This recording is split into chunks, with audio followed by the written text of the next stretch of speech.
என்னாச்சு பாதி பேரை காணும்.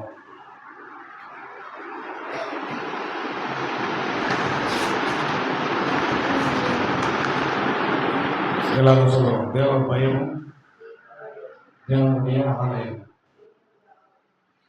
சட்டமா, தேவ பயமும் தேவனுடைய ஆலயம். எடுத்துக்கொள்வோம். யோவான் 2ஆம் அதிகாரம் 14-17. யோவான் 2ஆம் அதிகாரம் 14-17.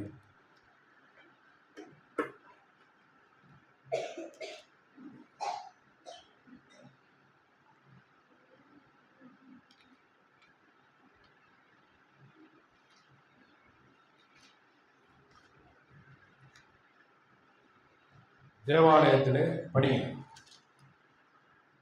தேவாலயத்திலே ஆடுகள் மாடுகள் புறாக்களாகிய இவைகளை இருக்கிறவர்களும் ஆசீர்வாதம் உட்கார்ந்திருக்கிறீர்கள் என்று பயிற்சினால் ஒரு சவுக்கை உண்டு பண்ணி அவர்கள் யாவரையும் ஆடப்பாடுகளின் தேவாலயத்தில் பிரவேசித்து ஆசீர்வாதமுடைய காசுகளை பலகைகளை கழித்து கொண்டு புறா விற்கிறவர்களையும் நோக்கி இவைகளை பிரித்தெடுத்து எடுத்துக்கொண்டு போனவர் பிதாவின் வீட்டை வியாபார வீடாக்காதீர்கள் என்றார்.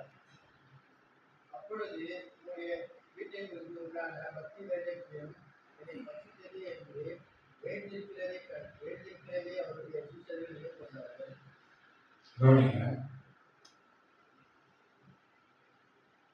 இயேசு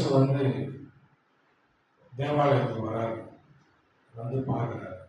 பார்த்தா அது தேவாலயம் மாதிரி தெரியும். வியாபாரம் மார்க்கெட் மாரி தெரியுது. மார்க்கெட் மாரி இருக்கிறதுனால பார்த்துட்டு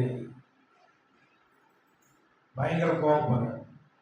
நீங்கள் பைபிள் அவருடைய வாழ்க்கை கதைகளை பார்க்கணும்னா இயேசுடைய அந்த வாழ்க்கை வரலாறு பார்க்கணும்னா சுவிசேஷங்களை பார்க்கணும். 4 சுவிசேஷம், மத்தேயு, மார்க்கு, லூக்கா, யோவான்.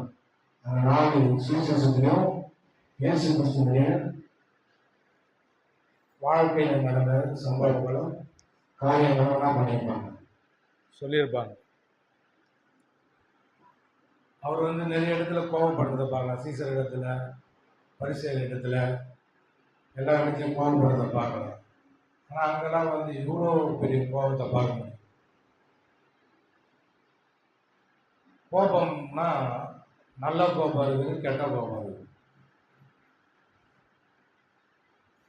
ஒரு கோபம் வருதுன்னா அது நல்லதாக இருக்கும், நல்லது பண்ணும். நல்லது பண்ணால் அது நல்ல கோபம். இயேசு ஒரு சவுக்கு என்ன பண்றாரு, உண்டு பண்றாரு. ஒரு கயிற்றினால் ஒரு சவுக்கு உண்டு பண்ணி அதை எதுக்காக எடுக்கிறாரு அப்படின்னா மனுஷங்களை அடிக்கிறது. அங்கே போல்ல மனுஷங்களை வச்சாங்க. அங்கே ஆடு மாடு, தேவாலயத்தில் ஆடுகள் மாடுகள் போட்டிருக்குல்ல, அந்த ஆடு மாடு எல்லாம் விளக்குறதுக்கு என்ன பண்ணிருக்காரு, சவுக்கு எடுத்துக்கிறாரு. புரியுதுங்களா? அந்த மாடெல்லாம் எப்படி விளக்குவாங்க, சவுக்கு எடுத்து தான் திருத்துவாங்க. அதுக்காக தான் சவுக்கு எடுத்தார். அவர் தான் கடவுளாச்சு. ஒரு கண்ணை காட்டினா இல்லை, அவர் சொல்லாமே மிருகங்களாம் வெளியே ஓடி இருக்குமே அப்படின்னு நீங்கள் நினைக்கலாம். ஒரு ஆக்ஷன் அங்கே காட்டுறாரு. அவர் யாருன்றத அங்கே வெளிப்படுத்துறாரு. அவர் கோபத்தையும் நம்ம என்ன பண்ணணும், பார்க்கணும்னு எழுதி வச்சிருக்கோம். அதுவும் சபை, அதாவது தேவாலயத்தில் ஆடு மாடு எல்லாத்தையும் அச்சு திருத்தி என்ன பண்ணுறாரு, கிளியர் பண்ணுறாரு. என்ன சொல்கிறாரு, தேவனுடைய ஆலயத்தை என்ன பண்ணி வச்சிருக்கீங்க, கல்லர், அதாவது திருடனுடைய வீடு மாரி ஆகி வச்சிருக்கீங்க. உங்களுடைய பர்பஸ் வேற மாதிரி ஆகி போச்சு. இப்போ நம்ம சபையை குறித்து கூட என்ன நினைக்கிறீங்க, உங்க நினைப்பு எனக்கு நல்லா தெரியும். எங்க நம்ம ஜனங்க என்ன தெரிந்த போகுது, வந்ததெல்லாம் ஒரே மாதிரி தான் இருக்குது. வாழ்க்கை மாறின பாடு இல்லை, பேச்சும் அதே மாதிரி தான் இருக்குது, குணமும் அதே மாதிரி தான் இருக்குது. வர ஜனங்க எங்க ஒழுங்காக வருதுங்க சபை. இது உங்க பாருங்க. அவங்க பண்றதெல்லாம் எனக்கு தெரியுமே. அவங்க பண்ற பாவம் தெரியும், அவங்க வயிற்றில் நடக்கிற பிரச்சனை தெரியும், அவங்க என்ன மாதிரி ஆளுன்னு எனக்கு தெரியும் அப்படின்னு நீங்க நினைச்சுன்னு. இப்படி நீங்க நினைச்சுட்டு இருக்கிற நம்ம சபையை பத்தி வெளியாளுங்க என்ன நினைச்சுட்டு இருப்போம்? அந்த சபையா? அந்த சபையில என்ன நடக்குது தெரியுமா அப்படின்னு வெளியே ஆளுங்களும் நினைச்சுட்டு இருப்போம்.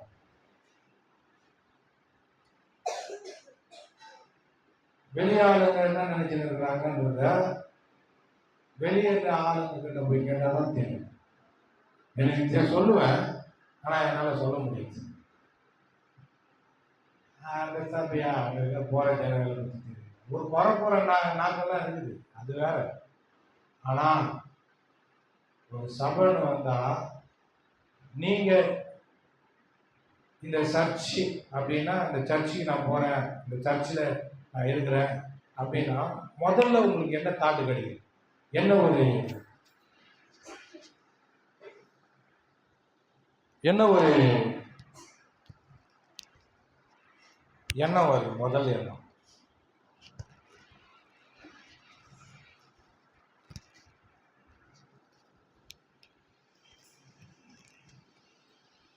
எண்ணம் இந்த சர்ச்சு நினைச்சா உங்களுக்கு வர முதல் எண்ணம் என்ன? உங்கள்கிட்ட தான் பேசுறேன். இந்த சர்ச்சை நீங்க முதல்ல சர்ச்சு அப்படின்னு நினைச்சா உங்களுக்கு முதல்ல வர எண்ணம் என்ன மாதிரியான எண்ணம் வரும்? அந்த சர்ச்சா அதில் பார்த்து சரி கிடையாது, சபை ஜனங்க சரி கிடையாது.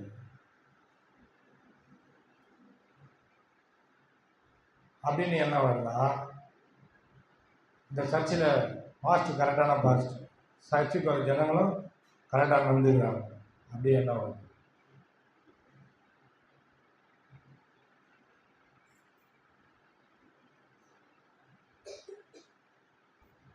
இப்படி இருந்ததுன்னா முதல்ல உங்களை கரெக்ட் பண்ணணும், அப்புறமா தான் சபை கரெக்டாக இருக்கும். வெளியேற ஜனங்களும் உங்களை பார்த்து என்ன மதிப்பு போடுறாங்கன்றத நீங்கள் என்ன பண்ணலாம்? கேள்வி போடணும். அந்த மாதிரி எண்ணம் தான் இயேசு வாழ்ந்த காலத்தில் ஜனங்களுக்கு இருக்கு. எத்தனை பேர் என் வீடியோலாம் பார்க்குறீங்க? வாட்ஸ்அப்பில் ஒரு லைக்கை காணும், ஒரு இதை காணும். பார்க்குறீங்களா? நீங்கள் 2 பேர் சிஸ்டர் பார்க்குறீங்களா? வீடியோலாம் பார்க்கறது கிடையாதா? நீங்கள் அவங்கள ஜாயின் பண்ணி விடுங்க உங்கள் நம்பரை. ஃபோனே இல்லையா? சரி, எந்த பக்கம் வந்தாலும் பொறுப்பணிக்கிறீங்க. ஒரு கமெண்ட்டு, எனக்கு இது பிடிச்சிருந்தது அப்படின்னு சொல்லி ஒரு வாய்ஸ் மெசேஜ் நல்லா இருக்குது. இப்போ நான் வீடியோ போய் வீட்டில் போடுவேன்னா அப்போ வரும், அப்புறமா டவுன் ஆகிடும். ஒரு ஆமைனா காணும், ஒரே ஆமைனா போடுறாரு, நல்லா இருந்தது, ஆமாம் இப்படிதான் இருக்கணும், நான் இருப்பேன் அப்படின்னு ஒரு வாய்ஸ் மெசேஜ் போட மாட்டேங்கிறீங்க. கவனிங்க, இயேசு வாழ்ந்த காலத்துல அந்த சபையை குறித்து, அந்த தேவாலயத்தை குறித்து தப்பான எண்ணம் இருந்தது. அதுக்கு யாரு காரணம்னு பார்த்தா பிரதான ஆசாரியர்களும் அங்கே வேலை செய்கிற ஆட்களும் தான். ஜனங்க ரேட்டெல்லாம் வெளியே அதிகமாக ஆக்கிட்டு இருப்பானுங்க. ஆமாம், உண்மை அதுதான். வேலை ஆகிக்கிட்டு இருப்பானுங்க. அவங்களுக்கு பணத்தினுடைய எண்ணம் வந்துச்சு. பலி செலுத்த வந்தவன் என்னவா இருக்குன்னா, வழியிலே நின்று காசு வாங்க முடியாமல் வாசல்லே நின்று அப்படியே வருத்தப்பட்டு பாரப்பட்டு அப்படியே போயிட்டு. ஏன்னா உள்ள அவங்களுக்கு சரியான ஒரு வருத்துக்கான ஒரு வெளியே இருக்கிற ஆளுங்களுக்கு உண்டாக்கும். உள்ள வந்தா ஒரு ஃப்ரீடம் வரும். நம்ம சாம் பாஸ்டருடைய சர்ச்சில் சொல்லுவார், நம்ம ஜனங்க வந்தாங்கன்னா வசனத்தை கேட்பாங்க, அதோடு வீட்டுக்கு போவாங்க, அவ்வளோதான். இங்கே என்ன நடக்குது? கொஞ்ச நேரம் கூடி உக்காந்தாலே சண்டை வந்தது. நான் என்னதம்மா சொல்கிறேன், வெளிப்படையாக நான் பேசுவேன். நீங்கள் ஒருத்தருக்கு ஒருத்தர் பேசாமல் இருந்தது நல்லது. ஆமாங்க, உண்மையாக சொல்கிறேன். நீ எப்போ பேசணும்னா, நான் சொல்லுவேன், நீ வாழ்ந்துட்ட, நீ அன்பா இருக்கிற, இறக்கத்தை காட்டுற, மன்னிக்கிற, தயாளமாக இருக்கிற, உன் மனம் ரொம்ப விசாலமாக இருக்குது, உன்னுடைய முகமே பார்க்கறதுக்கு சாந்தமாக இருக்குது, நீ என்ன பண்ணு, ஜனங்களோட பேசு அப்படின்னு நான் அப்போ சொல்கிறேன். அப்போ நீங்கள் பேசு. அதனால் இப்போ நீங்கள் யாருமே ஒருத்தர் பேசவே தேவையில்லைன்னு ஒன்று சொல்லுவாங்கல்ல, ஆமான்னா ஆமாம், இல்லைன்னா இல்லை, அப்படி வச்சுக்குது. நான் சொல்றது புரியுதுங்களா? பவுலே சொல்றார், நீங்க கூடி வருது தீமைக்கு எதுவா இருக்குது, நன்மைக்கு எதுவா இல்ல, தீமைக்கு எதுவா இருக்குது. அதனால தேவனுடைய சபையில் இப்படி நடக்கலாமா?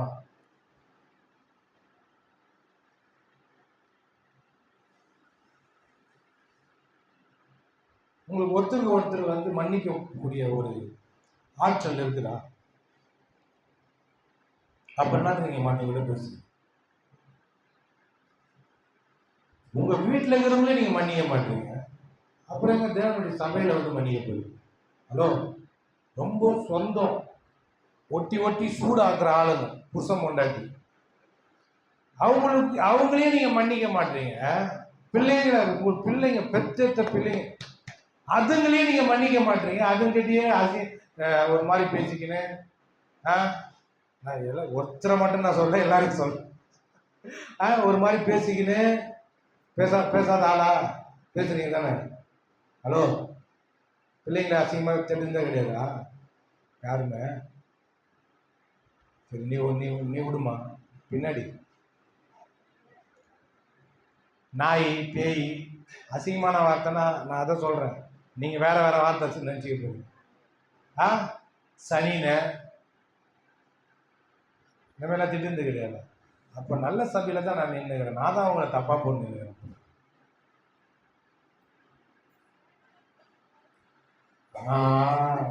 பயங்கரமான கபடதாரிங்க நீங்க.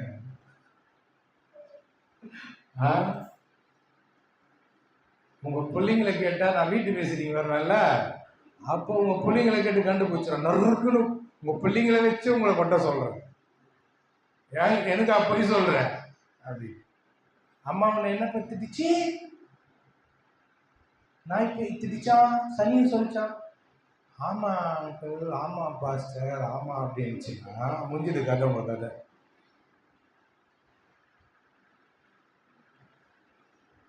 அப்புறம் நீங்க பேசாத. உண்மையை சொல்றேங்க, நீங்க பேசவே நான் ஒருத்தர் அம்மா, நான் அந்த தொடப்பத்தை நாங்கள் வச்சிட்டேன், பாஸ்டர் என்னை பெருக சொன்னார், நான் பெருகிறேன். இது எனக்கு இந்த வேலையை கொடுத்தாருன்னா அதை நான் செய்வேன். இதை வர சொல்லிக்கிறாருன்னு நான் வரேன். அவங்க உன்னை கூப்பிட சொன்னாரு, போ, இதோடு நிறுத்திக்கணும். ஹலோ, உண்மையிலேயே சொல்றேன். இப்போ நான் இந்த சபையில் இருக்கிற ஆளுங்களை வளர்க்க பார்க்குறேன்.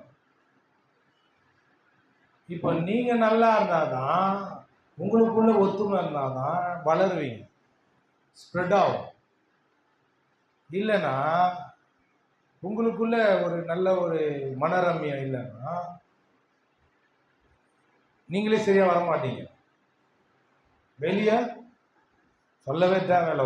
உங்களை பார்த்து, உங்க மூஞ்ச பார்த்தாலே தெரியுது, உங்க சபை மூஞ்ச பார்த்தாலே தெரியுது எங்களுக்கு அப்படின்றோம். இப்போ உங்களுக்கு சபைக்கு டைமுக்கு வர்றதுக்கு சில தடைகளா இருக்கு, தெரியுமா உங்களுக்கு? தடை இருக்கு.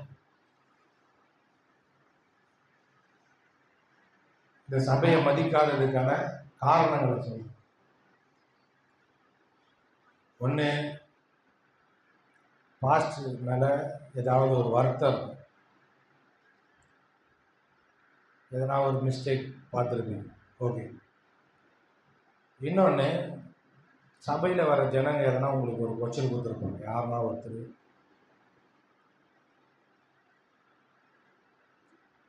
இது ரெண்டு இருக்கும்.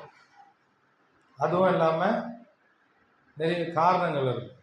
உங்களுக்கு கொச்சல் கொடுக்காம சபையில் எதனா ஒழுங்கின நடக்கும்.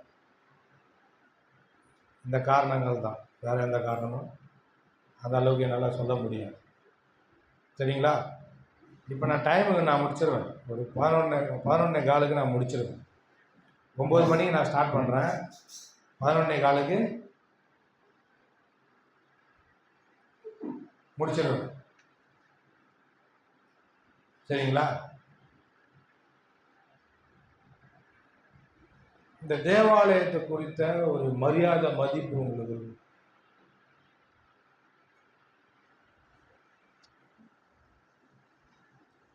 இயேசு இவ்வளோ கோவப்பட்டு, நானும் பைபிளை படிச்சிருக்கிறேன், இவ்வளோ கோவப்பட்டு நான் எங்கேயும் பார்க்கல. இந்த இடத்துல மட்டும்தான் நான் பார்த்துருக்கேன்.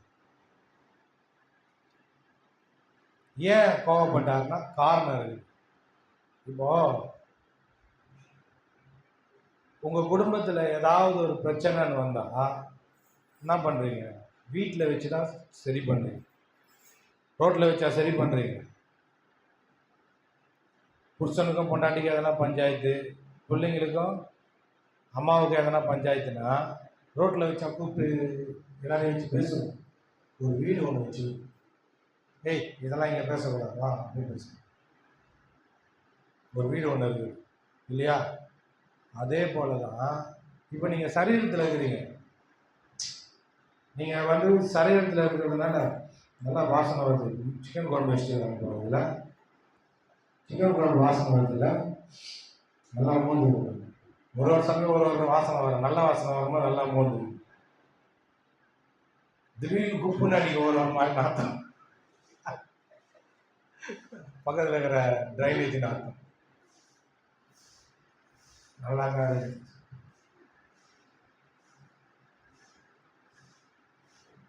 நீங்கள் சரீரத்தில் இருக்கிறீங்க, பார்த்து பேசுகிறீங்க, எல்லாம் பண்ணுறீங்க. கடவுள் ஆவியாக இருக்கிறார். அவரு ஒரு வீடை வச்சிருக்கார். தேவாலயம், தேவனுடைய சபை, சர்ச்சின்னு ஒரு வீடை வச்சிருக்கார். இந்த இடம் எப்படிப்பட்ட இடம் தெரியுமா? வீடியோ போட்டேன் பார்த்தியா? எத்தனையோ பேர் பார்த்துருக்காங்க. 134 பேரோ 137 பேரோ எப்படியோ கடைசியாக பார்த்தேன். அதை விட கொஞ்சம் போயிருக்கேன் போல. என் வீடியோவை ஃபாலோ பண்ணுறாங்க நிறைய பாஸ்டருங்க, என்னுடைய ஃப்ரெண்ட்ஸுங்க, எனக்கு தெரிஞ்ச ஆளுங்கெல்லாம் ஃபாலோ பண்ணுறாங்க, பார்க்குறாங்க. அதில் சொல்லியிருப்பேன், ஒடுங்கின இருதயத்தோட, உடஞ்ச உள்ளத்தோட, கஷ்டத்தோட, பாரத்தோட, கண்ணீரோட, கவலையோட, எனக்கு இங்கே வந்தால் எதனா கடவுள் எதனா செய்வாரா அப்படின்னு ஏங்கின்னு வர ஜனங்க தான் இங்கே வருவாங்க.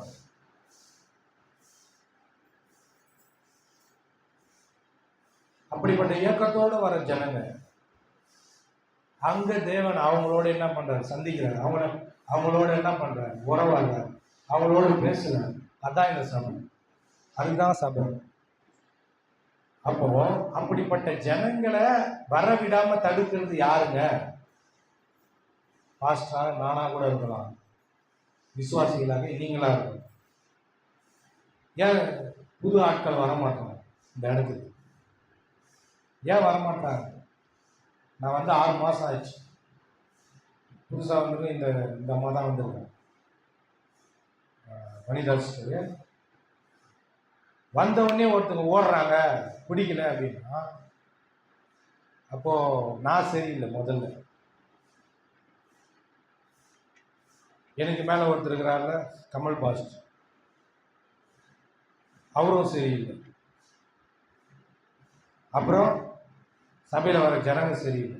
அவரு, நான், எல்லாருமே தான் காரணம் இந்த சபை வளராமல் இருக்குது. அதே போல் நீங்கள் வளராமல் இருந்தால் கூட நாங்கள் தான் காரணம். நானும் கமல் பாஸ்டர் தான் காரணம். உங்கள் வாழ்க்கையில் உயர்வு வரலன்னா, உங்கள் வாழ்க்கையில் விடுதலை இல்லைன்னா, சரீரத்தில் சுகம் இல்லைன்னா, உங்கள் குடும்பத்தில் சமாதானம் இல்லைன்னா நாங்கள் தான் காரணம். உங்களை சரியா நடத்தலாம், ஸ்ட்ரிக்டா இல்லைன்னா 11 காலுக்கு தானு முடிச்சிடும். நான் 9 மணிக்கு ஸ்டார்ட் பண்ணேன். நினச்சின்னு இருப்பாங்க பாட்டு பாடும்போது பாட்டு பாடின்னு இருப்பார் பிரதர் பாஸ்டரு, அப்போ போய் நாமளும் ஜாயின் பண்ணிக்கலான்னு வந்திருப்பீங்க. வாய்ப்பில்லை ராஜா, வாய்ப்பில்லை. இயேசு ஏன் கோவப்பட்டார் தெரியுமா? இப்படிப்பட்ட ஆட்களை தடுக்கக்கூடிய ஆட்கள் நீங்கன்னு சொல்லி அந்த இடத்தையே சின்ன பின்னமாகிறார். போன வாரம் காட்டினல ரித்திக் போறாரு, நான் பண்றேன்னா உங்க மூஞ்சிய மாறுது பாருங்க. ரித்திக் போடுறேன், நான் ரித்திக் போறேன், ரித்திக் போடுறேன் எல்லாத்தையும். ஐயோ ரித்திக் போடுறேன் வந்து எப்படி இருந்தது உங்களுக்கு ஃபீல்? நல்லா இருக்கு. ஒன்னாவது ரித்திக் போடுறேன் எப்படி இருக்குது உங்களுக்கு ஃபீல்? ஒரு சர்ச்சில் வந்து இப்படி நடக்குதுன்னா எப்படி இருக்குது? எப்படி என்ன ஒரு மாதிரி பாக்குறீங்களா? ஏன்னா இங்க வந்தால்தான் ஜனங்களுடைய பாவம் போகும். இங்க வந்தாதான் கடவுள் அவங்கள பரிசுத்தமா மாற்றுவார், பரிசுத்தமா ஆக்குவார், அவங்கள சுத்திகரிப்பார், தூய்மைப்படுத்துவார். இங்க வந்தாதான் வியாதியிலிருந்து விடுதலை அடைவாங்க, தர்த்திலிருந்து விடுதலை அடைவாங்க, அவங்க மன கஷ்டத்திலிருந்து விடுதலை அடைவாங்க. அப்படி வர ஆட்களை தடுக்கக்கூடிய இடமா இருந்ததுன்னா அது சபை இல்லாம வேற எதனா இருந்ததுன்னா இப்படிதான் பண்ணும். ஹலோ, இவரும் தூங்குறாரு, அவரும் தூங்குறாரு, இவரை தட்டி அவரை தட்டலான்னு பார்த்தா இவரை தூங்குறாரு. கையெழுத்து கையெழுத்து.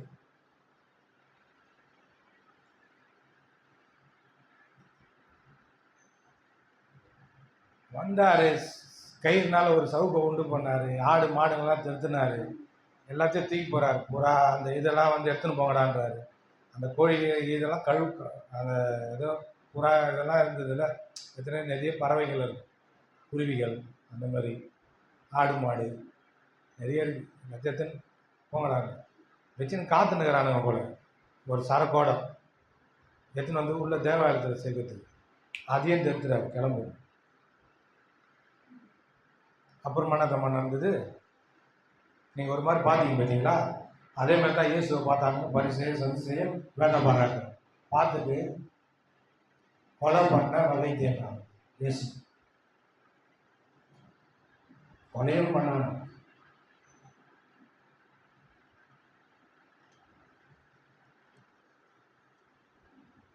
எனக்கு கவுத்து விடுறதுக்கு இடம் இல்லை, இதெல்லாம் தள்ளி விட்டா இது வேலை செய்யாது. எப்படி பாக்குறீங்க சபையை?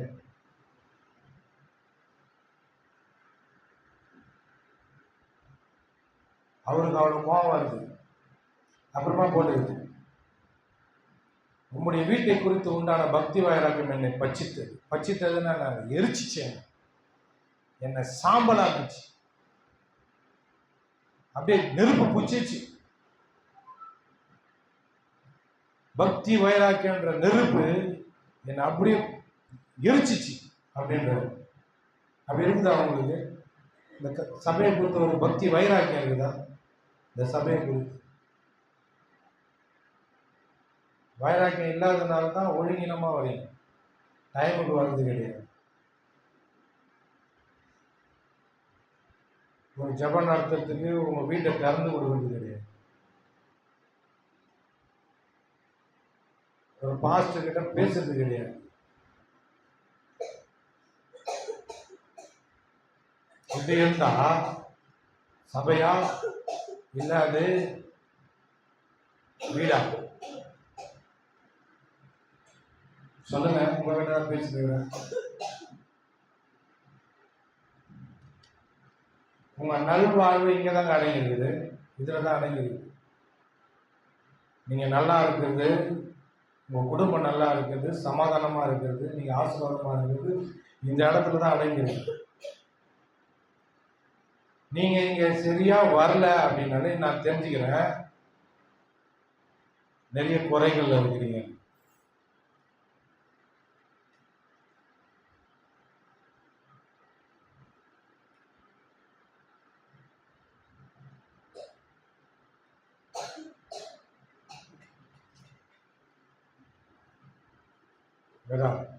பின்னாடி போய் சேர் போட்டு உட்காந்து போ பின்னாடி போய் அங்கே ஒரு சேர் இருக்கு, பின்னாடி போட்டு உட்காந்து.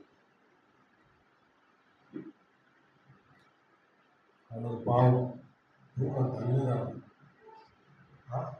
உட்கார் உட்கார்.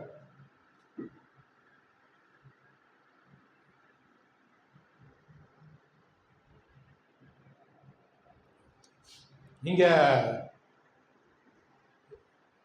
எதனா ஒரு உங்களுக்கு டவுட்டா இருந்ததுன்னா சபை நீங்க ஆசைப்படுங்க, நீங்க போய் வெளியே ஊழியம் பண்ணல, எதனா போய் ட்ராக்ஸ் கொடுக்குறீங்களா, வில்லேஜ் மினிஸ்ட்ரி போறீங்களா, கமல் பாஸ்டர் கூட சேர்ந்து, இல்லை நீங்களா எதனா போயிட்டு பைபிள் எடுத்துன்னு சுவிசேஷம் பண்ண சொல்றீங்களா? இல்லை இல்லை, உங்களுடைய ஊழியம் என்ன தெரியுமா? முதல்ல நீங்க உங்களை காப்பாத்தீங்க. உங்க வாழ்க்கையை நீங்க சாட்சியா வச்சாலே போதும், அதுவே ஊழியம் தான். அப்புறமா இங்க வர ஜனங்களுக்கு நீங்க ஆசீர்வாதமா இருக்கணும். சபை ஜனங்களுக்கு உங்களை நீங்க காப்பாத்திக்கிறதுக்கு தான் இவ்வளவு பேசுறேன். உங்களுடைய சாட்சியம் மற்றவங்களை இழுக்கணும். இப்போ சாட்சி சொன்னாங்க இல்லையா? என்ன நடக்குது? இப்போ வந்து அவர் உட்கார்றாருன்னா கடவுள் அவங்க கிட்ட பேசுறதுனால தான் வந்து உட்கார்றாங்க. அவன் வாழ்க்கையில ஒரு நன்மை நடக்கிறதுனால தான் வந்து உட்கார்றாங்க. கடவுள் அவங்க கூட இருக்கிறதுனால தான் ஏதோ செய்யறாங்க. ஆனா இன்னும் அதிகமான கனத்தை கொடுத்தாங்கன்னா, இன்னும் அதிகமான மரியாதையை கொடுத்தாங்கன்னா, இன்னும் தேவனை கிட்ட நெருங்கினாங்கன்னா, தேவனுக்கு கொடுக்க வேண்டிய இடத்தை கொடுத்தாங்கன்னா அதிகமான ஆசீர்வாதத்தை அவங்க பார்ப்பாங்க. இது இந்த ஒரு விதி தான், தலை விதின்றல இந்த விதி தான். கடவுளுக்கு கொடுக்க வேண்டிய நேரத்தையும்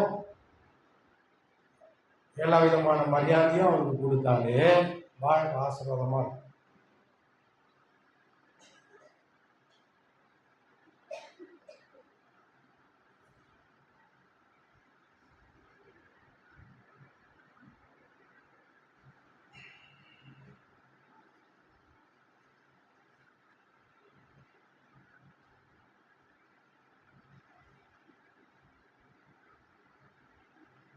எரேமியா 2ஆம் அதிகாரம் 19ஆம் வசனம்.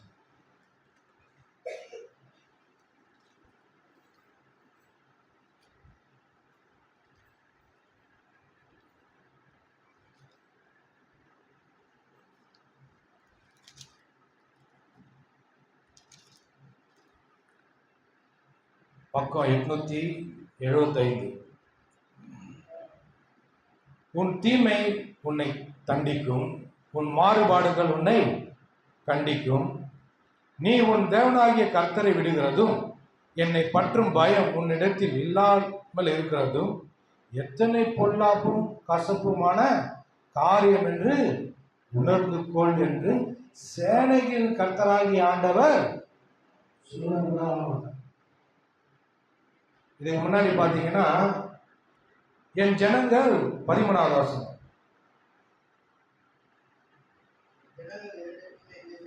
என்ன ரெண்டு தீமை? ஜீவ தண்ணீர் ஊற்றாகி என்னை விட்டு விட்டாங்க, நிற்காத தொட்டிகளாகிய வெடிப்புள்ள தொட்டிகளை தங்களுக்கு வெட்டி கொண்டாங்க. இங்க பார்க்கிறோம் ரெண்டு தீமையை செஞ்சுக்கிட்டாங்க. ஒண்ணு கடவுளை விடுறது. இப்ப என் பொண்ணு இருக்குது பாடிச்சலம், இந்த சேர் எடுத்து வச்சிருக்கு, அப்பா தள்ளி விட்டதெல்லாம்.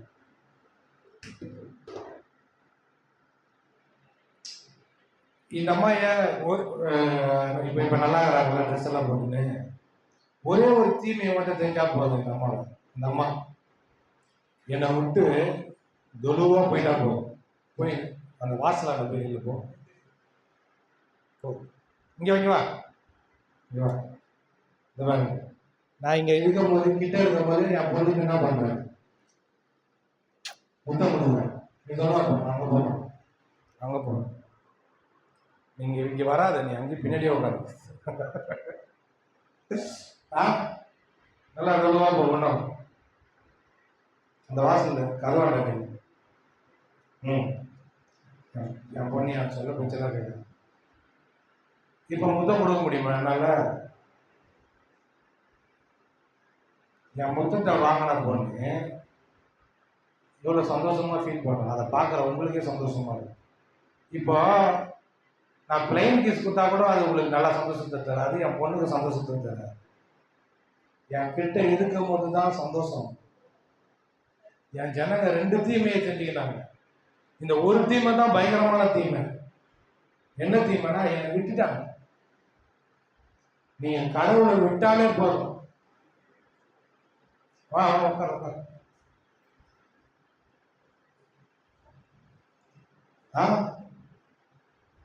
கடவுளை விட்டுட்டாலே போதும், ஏகப்பட்ட தீமை வந்துடும்.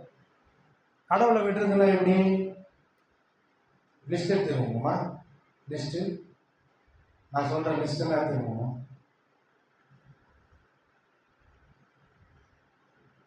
ஒண்ணு, ஜபம் பண்ணாம இருக்கு, பேசாம இருக்கு, கடவுள்கிட்ட பேசாம இருக்கு. 2, சபைக்கு வர்றது. நீ கடவுளை விட்டுட்டேன்னு எதுல கண்டுபிடிக்கலாம்? இதுல கண்டுபிடிக்கலாம். இன்னொன்று, சாட்சி இல்லாம வாழும், கடவுளுக்கு சாட்சியாக இருக்கு. இன்னொன்று ஒரு வரும். இதெல்லாம் வரும்போது உங்க வாழ்க்கையில் தீமை நடக்கும். அதுவும் ஒரு அடையாளம். ஹலோ, இப்ப என் பொண்ணு அங்க போய் நின்னா என்னால எட்டி பிடிக்க முடியாத அளவுக்கு போயிட்டா. அப்ப அவ்வளவு தொழுவா போகும்போது அவன் ஒதுனா கை நீட்டாகுது, போய் முத்தம் கூட ஊத்துது. என் கை நீட்டாரு, என் ஒதுரு மகட ஒட்டி போய் யானை தும்பிக்கை ஏற்ற போனா அது மூக்கு ஆகுது. யானைக்கு மூக்கு எவ்வளவு நீட்டா இருக்கு யானைக்கு. அந்த மாதிரி அழுகுது என் வாய் இல்ல, அவ்வளவு தூரம் போயிட்டான்.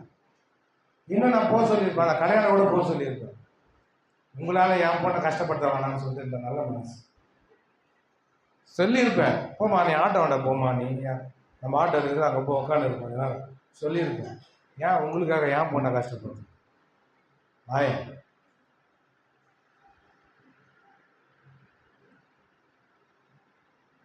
அவ்வளவு தொழில் போனா என் பொண்ணு இந்த வாசல் வரைக்கும் என் கண்ணை பார்க்குற வரைக்கும் இருந்தான். அப்புறமா அவருக்கு என்ன நடந்தாலும் எனக்கு தெரியாது. அதே நிலைமை தான் என் ஜனங்கள் 2 தீமையை பண்ணிக்கினாங்க. ஒன்னு என்னை விட்டாங்க, இன்னொன்னு வெடிப்புள்ள தொட்டி ஜீவ தண்ணீர் ஊற்றாக என்னை விட்டு விட்டாங்க. அப்புறமா இன்னும் நான் சொல்றாரு, வெடிப்புள்ள தொட்டியை உண்டாக்கினாங்க. தங்கள் மேல பாவத்தையும் சாபத்தையும் எல்லா தீமையும் வர வச்சுக்கினாங்க. ஒரே ஒரு காரியம் தான், நீங்க இது மதமா பாத்தீங்கன்னா இயேசுவை நீங்களே சிலுவையில் அறையிறீங்கன்னு நினைச்சுக்கணும். இது மதம் கிடையாது. இயேசுவை ஏன் சிலுவையில் அடிச்சாங்க தெரியுங்களா? அவர் பயங்கரமான ஒரு ஸ்டேட்மெண்ட்டை கொடுத்தார், வார்த்தையை ஒன்று சொன்னார். அதுக்காக சிலுவையிலே அடிச்சாங்க. மனுஷனாகிய நான் கடவுளுடைய மகன், என் பரமபிதா, என் பிதானர் கடவுளை பார்த்து. அவனுங்க எல்லாம் கர்த்தர் கர்த்தர். இவர் சொல்றாரு என் பிதானர், நான் அவருடைய குமாரன். அந்த ஒரே காரணத்துக்காக தான் சிலுவையில் அறைய. அந்த காரணத்தை தான் ஜனங்கள் கண்டுபிடிக்கிறதுக்கு முடியாம இருக்குது. நம்ம ஜனங்கள் ஏங்க, இது மதம் கிடையாது, உங்களுக்கும் கடவுளுக்கு இருக்கிற உறவு இது. நீங்க இதை மதமா பார்த்தீங்கன்னா மதம் பிடிச்சிடும் உங்களுக்கு.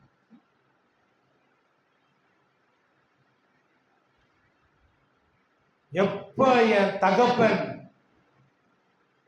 கடவுள் என் தகப்பன், என் அப்பா, அவரால் தான் நான் வாழ முடியும். அவரோட இருந்தா தான் நான் நல்லா இருக்க முடியும்.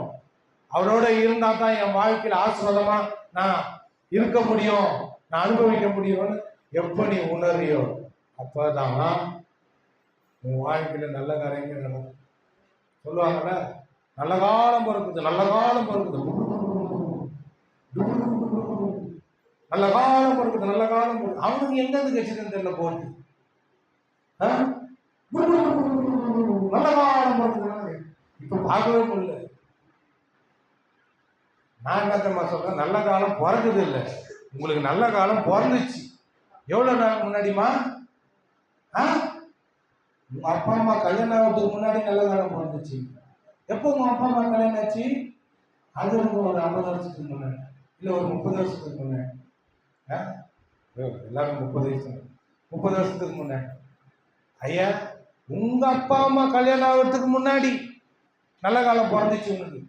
அவங்களுக்கு எப்போ ஆச்சு? அதுக்கு 50 வருஷம் முன்னாடி. அதுதான் 50 வருஷம் முன்னாடி. ஐயா, இப்படியே போனேன்னு வச்சுங்களேன், 2000 வருஷத்துக்கு முன்னாடியே உங்களுக்கு நல்ல காலம் பிறந்துச்சு. சிலுவையில் எப்போ இயேசு என் தேவனே, என் தேவனே, ஏன் என்னை கைவிட்டீர்னு கத்துனார் பத்தியா? அவரை கைவிட்டார். எதுக்காக தெரியுமா? உன்னை கைவிடாம இருக்கணும் தான். ஆமென். நேற்று நாங்க அந்த வசனத்தை நினைச்சு என் கண்ணில் தண்ணி கலந்துச்சு. என் தேவனே, என் தேவனே, அவரும் பிதாவும் அப்பா புள்ள, அப்பா புள்ளன்னு கூட கூப்பிடல. என் தேவனே, என் தேவனே, ஏன் என்ன கைவிட்டு? ஏன் தெரியுமா கத்துனாரு? அப்பா புள்ளக்கு இருக்கிற அந்த உறவு கூட கடவுள் என்ன பண்ணுவாருன்னா, ஒரு சில சமயத்துல வந்து என் பிள்ளைங்களை வந்து நம்ம என்ன பண்ணோம், பிள்ளைங்களோட கொஞ்சம் அசால்ட் பண்ணுவோம். நம்ம பிள்ளைங்களை எதனா பேச வந்தாலும் அழகுனால பேசுறதுனால ரொம்ப வந்து மிங்கிள் ஆக மாட்டோம், ரொம்ப அவங்கக்கிட்ட ரொம்ப கவனத்தை கொடுக்க மாட்டோம். ஏன்னா அப்பா புள்ள. ஆனா கடவுள் வந்து அவரை கடவுளா பார்த்து யாரா கூப்பிட்டா கைவிடவே மாட்டாங்க. இப்போ நான் என் பிள்ளை அப்பாங்க, என் பிள்ளைங்களுக்கு என்ன அப்பா? என்னை வந்து யாருன்னா வந்து ஹெல்ப்புக்கு கூப்பிட்டா நான் உடனே ஓடுவேன். வாங்கலேன் அப்படின்னு கூப்பிட்டானா ஓடுவேன். பிதாவை வந்து ஒரு நம்ம தெரியாத ஆளு நம்மளை மதிச்சு கூப்பிடுறான்னு சொல்லிட்டு என்ன பண்ணுவோம், ஓடுவேன். பிதாவை வந்து அவர் கடவுளா பார்த்து கூப்பிட்டா அவர் இறங்காம இருக்கவே மாட்டார். அவர் சொல்றாரு, என் தேவனை, என் தேவனை ஏன் கைவிட்டீர் அப்படின்னு கத்துறாரு. ஏன் கத்துறாரு தெரியுமா? பிதா தகப்பன்ற உறவை விட, அந்த உறவுல இருக்கிற அந்த இதை விட, அதை விட கடவுள் அப்படின்னு கூப்பிட்டா அவர் உடனே பதில் தராரு. அந்த பதில கூட எனக்கு தராம விட்டுட்டீங்களேன்னு கத்துறாரு. ஏன் தெரியுமா? ஏன் தெரியுமா இயேசுவை கைவிட்டாரு? ஏன் தெரியுமா அவரை விட்டாரு? உன்னை விடாம இருக்கணுன்றதுக்காக, உன்னை கைவிடாம இருக்கணுன்றதுக்காக தான் அவரை கைவிட்டார்.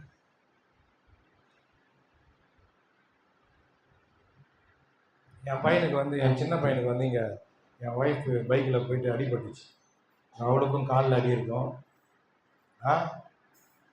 என் பொண்ணுக்கும் காலில் அடி இருக்கும், என் ஒய்ஃபுக்கும் அடிபட்டுச்சு, என் பையனுக்கு, சின்ன பையனுக்கு இந்த இடத்துல அடிபட்டுச்சு.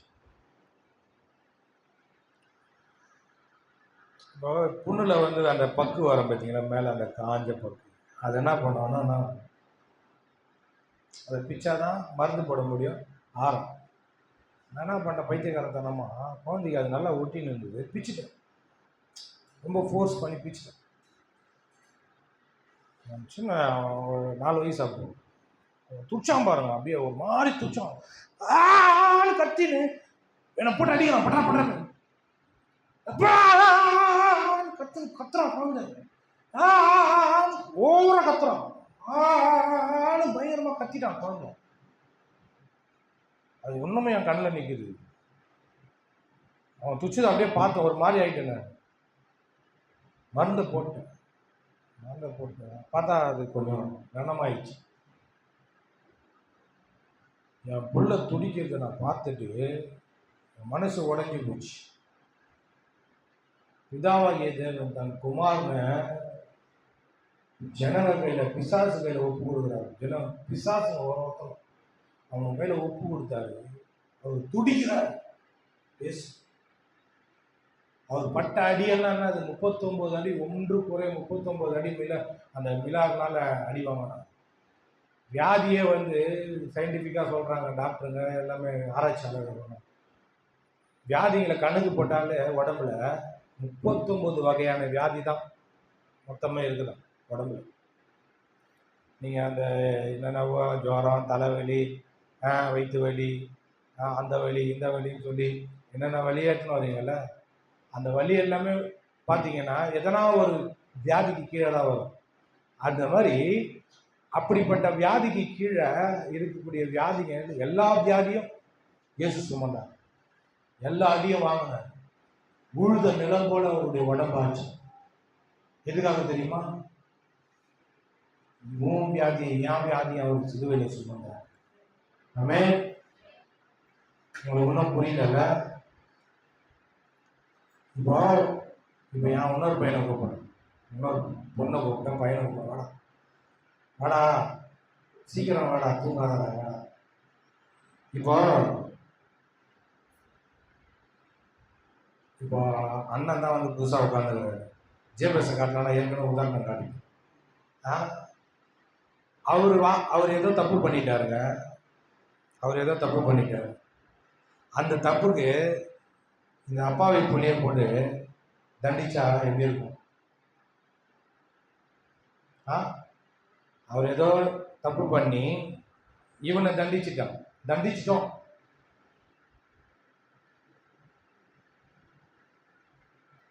எப்படி இருக்கும்? யோசனை பண்ணிப்பாங்க. அந்த மாதிரி நிறைய பேர் ஜெயிலில் கூட கொஞ்சம் சில நான் பார்த்துருக்கிறேன். ஆர்பாரில் வேலை செய்ய போய் கூலி தூக்க போன ஆள் 25 வயசில் போயிட்டு கூலி தூக்க போய் அவனுக்கு ஏதோ சரக்கு கடத்திக்கிறானுங்க. பார்த்தா ஓனரு, சூப்பர்வைசர் எல்லாம் ஓட்டானுங்க. கூலி வேலைக்கு போனான் பற்றி அவன் மாட்டிக்கான். அவன் போகும்போது நான் ஒரு 50 ரூபா 100 ரூபா கூலிக்கு போயிருப்பான் போல. நான் சொல்கிறது ஒரு 50 வருஷம், ஒரு 60 வருஷம் முன்னாடி. அப்போல்லாம் அவர் 100 ரூபா 150 ரூபா கூலி அந்த மாதிரி தான் இருக்கும். அந்த கூலிக்கு போன ஆளை பிடிச்சிட்டாங்க.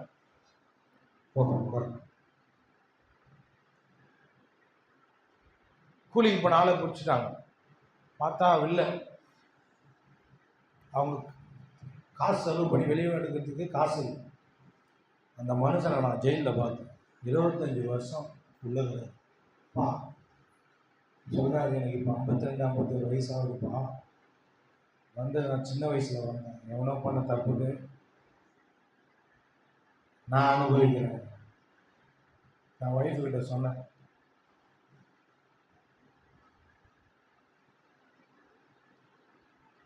நம்ம பண்ண பாவத்துக்கு இயேசு தண்டிக்கப்பட்டார்னா, இப்போ நீ வியாதியையும் வலி வேதனையையும், நம்மளுடைய வியாதியை தான் இயேசு சிலுவையில் ஏற்றுக்கொண்டாரு, நம்மளுடைய தரித்திரத்தை தான் அவருக்கு சுமந்தாருன்னா, இப்போ நீ அந்த தரித்திரத்தையும் அந்த வியாதியையும் நீ சுமந்தினா யார் தண்டிக்கப்படுறா?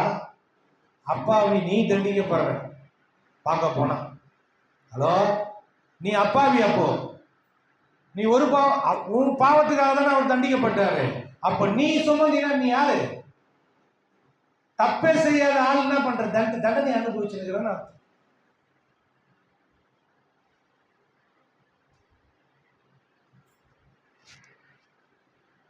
தண்டனை அனுபவிச்சிருக்கிறேன்னு அர்த்தம்.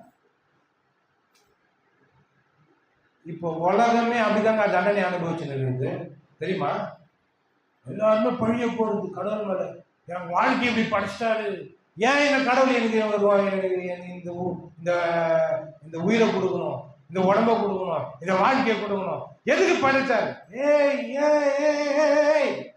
தம்பி அதான் கவுனி, 2000 வருஷத்துக்கு முன்னாடி உன் பாவத்தையும் உன் வியாதியையும் உன் தரித்திரத்தையும் உன் சாபத்தையும் எல்லாத்தையும் ஒருத்தர் சுமந்துட்டாரு, சுமந்து தீர்த்துட்டாரு. நீ இதை நம்புன வாழ்வடைவ, இதை நீ நம்புன ஆசீர்வாதமா இருப்ப, இதை நீ நம்புன சூப்பரா இருக்கு வாழ்க்கை. இதை நம்ப முடியாம ஒருத்தர் பெருமை இருக்க பாருங்க. பெருமை இருக்கிறவன் கடவுள்கிட்ட வரவே மாட்டான். அவரு வரமாட்டாருன்றது இல்லை, இவன் வரமாட்டான். அவர் தாராளமா இருக்கிறாரு, ஏராளமா இருக்கிறாரு. இரக்கத்தில் ஐஸ்வர்ய சம்பன்னன். அவர் கிருபை மிகுந்தவர். அவர் சொல்றாரு, நீ வா. சொல்றாரு, இங்க என்ன சொல்றாரு?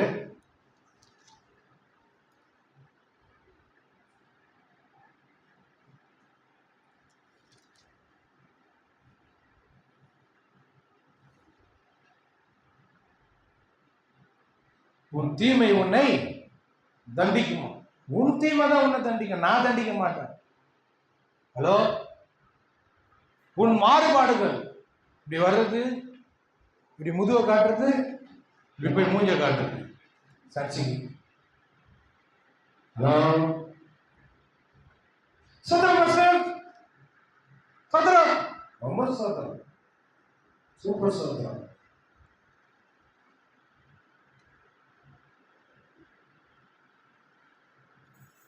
அல்லேலூயா, அல்லேலூயா தான், அல்லேலூயா தான். சொல்றாரு, ஒரு மாறுபாடு. சொல்லுங்க எல்லாரும், மாறுபாடு. அது ஆடு மாடு என்னங்க மாறுபாடு? என்னது? சரியா கரெக்டா நடக்கிறது கிடையாது. எப்போதும் நீங்க முடிவு எடுக்கிறீங்க. போன வாரம் பயங்கரமா பிரசங்கம் பண்ணேன். நான் பயந்து முடியாம டைம் அரை ஹவர் முன்னாடியே வந்துட்டேங்க. நான் லேட்டா போனா பிரசங்கம் பண்ண நானே சரியில்லாம ஆயிட்டேன்னா என்ன நினைப்பாங்க அப்படின்னு சொல்லிட்டு என் பொண்டாட்டியை விட்டு வந்துட்டேன். ஹலோ,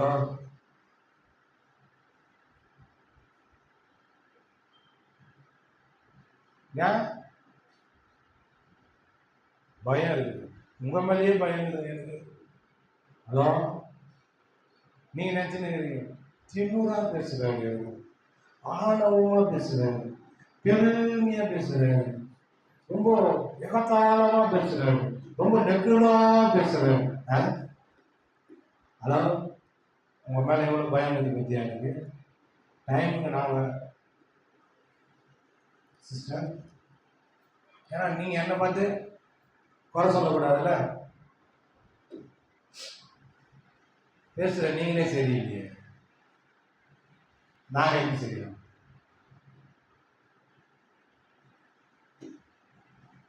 நான் உங்களுக்கு கூட அவ்வளவா பயப்படுறேன். கர்த்தருக்கு பயப்படுறதுனால தான் அவ்வளவு சீக்கிரம் முடியும். நீங்க யாருங்க? நீங்களா எனக்கு சம்பளம் தரீங்க? நீங்களா எனக்கு சோறு போறீங்க 3 வேளை சோறு? உங்களை பற்றி நான் பயப்பட வேண்டிய அவசியமே கிடையாது. வேற கேரக்டர் பார்த்தீங்கன்னு வச்சீங்கன்னா நான் யாருக்குமே பயப்பட மாட்டேன்.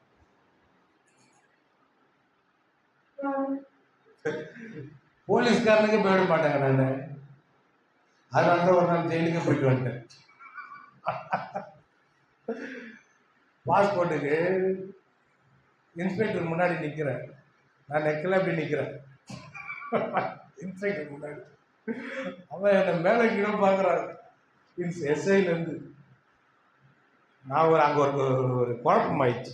அதனால இன்ஸ்பெக்டர் தப்பு செய்யலன்னா நான் பயப்படணும். உனக்கு முன்னாடி நான் என்ன பயப்படணும்? ஒருத்தங்க பார்த்தீங்கன்னா சார் ஐயா ஐயா சார் என்ன சார் அப்படின்னா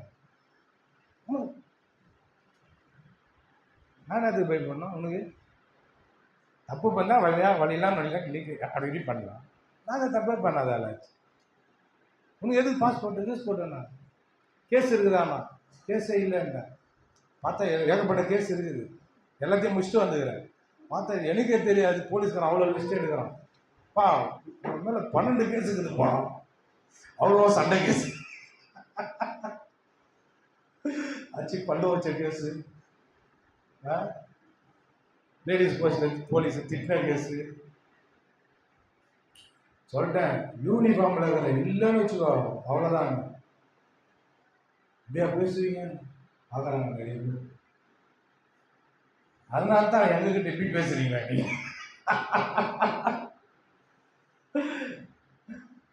அது சொல்லுது யூனிஃபார்ம் இல்லாம வரேன் அப்படின்னு. அப்புறமா தான் நான் யோசித்து பார்க்குறேன் எப்படி பேசிக்கிட்டு பாருங்க. நெக்கு வாடா போடான்னு சின்ன என் தங்கச்சி வயசு வாடா போடான்னு அவனா எல்லாருமே பார்த்துச்சு ஆட்டோ டிரைவர் இந்த மாதிரி. நான் கொஞ்சம் ஸ்பெஷல்னு தெரில. அது அமுச்சிட்டாங்க நம்மளை உள்ள பிளான் பண்ணி பொய் கேஸ் எல்லாம் போட்டு அசிங்கமான வார்த்தையை சொன்ன மாதிரி பொய் கேஸ் போட்டு என்ன இப்படி சமாதானம் பேசி என்னை இப்படி அனுப்பிட்டு பின்னாடி என்னை போலீஸ் வீட்டை தேடின வருது. பார்த்தா பொய் கேஸ். தப்பே செய்யாதனா தண்டனை நானும் அனுபவிச்சு. போலீஸ்கார பையனை பல்ல வச்சு அவனை தப்பு பண்ணான். முன்னாடி சொல்கிறாங்க அவன் போலீஸ்காரன் பையன்னாங்க. அப்போ தெரிஞ்சாச்சு இவ்வளோ பெரிய தப்பை நீ பண்ணலாமா. அச்சன் 4 பல்லு கைண்டிச்சு. எனக்கு அப்போ தெரியாது. அவன் பள்ளத்துக்கு பாக்கெட்டில் போட்டு வந்துட்டேன் தெரியுமா. அது எனக்கு ரொம்ப நாள் கழிச்சு மறந்தே போயிட்டேன். நான் கமல் வில்லேஜ் மினிஸ்டர் சொல்கிறார். அவர் யார் தெரியுங்களா? ஒருத்தனை அச்சு பல்ல வச்சு பாக்கெட்டில் போட்டு வந்துட்டேன். ஒரு அங்கே இருக்கிற ஒரு லேடிஸ் எல்லாம் இப்படி என்னை திரும்பி பார்க்குறாங்க. இந்த மாதிரி ஆளா? அப்பா நிறைய கேஸுங்க இருக்குது. அச்சு பிடிச்சிக்கின கேஸு இதெல்லாமே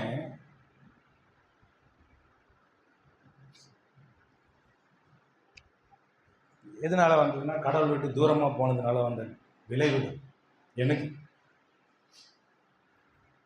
நான்லாம் யாருக்கும் போயிட மாட்டேன். கமலுக்கே தெரியும். எல்லார்கிட்டையும் பேசும்போது ஒரு மாதிரி பேசுவார். கமல் என்கிட்ட பேசும்போது ஒரு இதுவாக பேசுவார். ஏன்னா நீ ஒரு மாதிரி ஆள் எனக்கு தெரியாது. ஏன்னா நான் தப்பு செஞ்சால் மன்னிப்பு கேட்பேன், அதுக்கு வருந்துவேன், என்னை திருத்திப்பேன், என்னை தாழ்த்துவேன். அதனால எனக்குள்ள தைரியம் இருக்கும். இதுதான் அப்பா பொண்ணுங்க இருக்கிற ஒரு இந்தமாரி வரலாம் லோடு ஆண்டவர்கிட்ட இருந்து ஆசீர்வாதத்தை எடுத்துன்னு போகலாம். இங்கே வந்தான் எவ்வளோ தைரியமாக வருது பற்றியா? இந்தமாரி உரிமை இருக்கும். நீ பாட்டு வீட்டில் இருந்தீங்கன்னா எப்படி இருக்கும்? பேனா கூட கிடைக்காதுங்க. இந்த வீட்டுக்கு வந்தால் கிடைக்கும். அதான் உறவு. பார்த்தீங்கன்னா இந்த மாதிரி நம்ம இருக்கிறோம். சொல்கிறாரு மனுஷருக்கு பயப்படுகிற பயம் கண்ணிய வருவி. நீங்கள் கண்ணினா தெரியுமா? கண்ணி வெடி மெரிச்சிட்டு போவாங்க. மெரிச்சிட்டு காலை ஏற்றா வெடிச்சிடும். அது எங்கே இருக்குன்னு தெரியாது. அந்த மாதிரி எப்போ ஆபத்து வரும்னு தெரியாது. மனுஷனுக்கு நீங்கள் பயந்தீங்கன்னா ஒரு நேரம் ஒரு மாதிரி, இன்னொரு நேரம் ஒரு மாதிரி இருந்தீங்கன்னா எப்போனா ஒரு தடவை மாட்டிக்கும். மனுஷனுக்கு பயந்தான். கர்த்தர் என்னை எப்போதும் பார்த்துனே இருக்கிறாரு அப்படின்னு உள்ள பயம் இருந்ததுன்னா நீங்கள் பார்க்குறீங்க பார்த்தீங்களா, இவங்களுக்கு பயப்பட வேண்டிய அவசியமே இல்லை. ஆமென். இவங்க பார்க்காத போது என்னென்ன காரியத்தையும் பண்ணிடலாம். ஆனால் என்ன ஒருத்தர் பார்த்துனே இருக்கிறார் 24 மணி நேரம். என் மனசாட்சி அவரை பார்க்குது, அவரு என்ன பார்க்குறாரு. அந்த பார்வை கொடுத்த பயம் இருந்ததுன்னா கரெக்டாக. இன்னமும் பயம் பயம் நான் பேசுகிறேன் பார்த்தீங்களா, அந்த பயமே எது தெரியுமா சொல்றது? வேதம் கடவுளுக்கு பயப்படுதல் ஞானத்தின் ஆரம்பம் போடுது. அந்த பயம் உண்மையிலேயே நம்ம பயப்படுற பயம் கிடையாது. அந்த பயம் கடவுளுக்கு கொடுக்க வேண்டிய கனம் மரியாதை. பயங்கரமான கனம் பண்றதை பற்றி தான் அந்த பயம் சொல்லுது. இப்போ என் பையங்கிறான்ல, எனக்கு பயந்துனே இருந்தா, இல்லை உங்கள் பிள்ளைங்க உங்களுக்கு பயந்துனே இருந்தா நடுங்கி நடுங்கி அப்பப்பா அப்பப்பா அப்பப்பா அம்மா ஓடி அந்த எப்படி இருக்கும் உங்களுக்கு உங்களை கூடும் போது இப்படி வந்தால் எப்படி இருக்கும்? இது எவ்வளோ தைரியமாக வந்து இல்லை வந்து பாக்கிட்டப்பா பேனாச்சு போச்சு. ஆ இதுதான் இல்லையா? பயத்திலேயே அது கிடையாது. அவர் யார், அவர் எப்படிப்பட்டவர் அப்படின்றத நல்லா அறிஞ்சு வச்சுன்னு அவர் மேலே இருக்கிற கணம் மரியாதை அப்படி வரணும். அதான் அங்கே பயம்னு போடுது. இங்கிலீஷ் பைபிள் அப்படிதான் வருது. ரெவரன்ஸ்னு வருது. ரெவரன்ஸ்னா மிகுந்த மரியாதை, மிகுந்த கணம். அதான் மரியாதை. அந்த மரியாதை இருக்குதா? ஆமே இருக்குதா? உங்களை பார்த்தா எனக்கு பயமாகுது. ஒரு மாதிரி பாக்குறீங்க. அதோட கைகளில் காணிக்கை எடுத்து வச்சுக்கோம். அவ்வளோதான், முடிச்சிடலாம்.